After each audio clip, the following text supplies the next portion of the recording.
টুকি কই টাইগাররা? টাইগারদের আর খুঁজে পাওয়া যাচ্ছে না। বলেছিলাম না পরপর 4টে ম্যাচ জিতবো, কথা দিয়ে কথা রাখলাম। প্রথম ম্যাচ হেরে যাওয়ার পর টাইগাররা খুব বাড়াবাড়ি শুরু করেছিল, মানে অত্যাধিক বাড়াবাড়ি। ভারতের দাদারা চলে গেছে, এবার ভাইয়েরা জিতাতে পারলো না জিম্বাবুয়ের সাথে। বাঘ এখন বিড়াল হয়ে গেল, বাট এখন আর বাঘেদের খুঁজে পাওয়া যাচ্ছে না। বাহ, বাঘ এখন জলের তলায়। বাঘ ডুবে মারা গেছে সব কটা বাঘ। বাঘেদের আর এখন পাত্তা নেই, বাঘেদের আর খুঁজে পাওয়া যাবে না। ক্রিকেটের মোনালিসা, ক্রিকেটের লিওনার্দো দ্বিতীয় ভিঞ্চি, এরা সব ঐতিহাসিক যুগে বাস করে।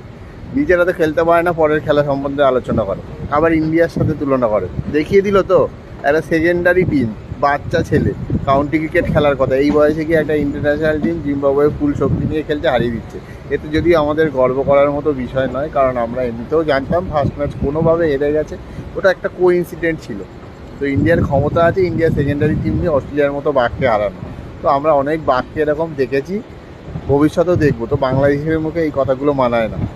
আবার চ্যাম্পিয়ন্স ট্রফি নিয়ে বেশি বাড়াবাড়ি করছে। তো চ্যাম্পিয়ন্স ট্রফি নিজেরাই খেলতে পারবে নাকি সন্দেহ আছে, আর খেলেও বা কী লাভ? ও চ্যাম্পিয়ন্স ট্রফি বাংলাদেশকে খেলানোর থেকে জিম্বাবুয়ে খেলানো অনেক বেটার। গুড নাইট, কথা দিয়ে কথা রাখলাম। 4-1।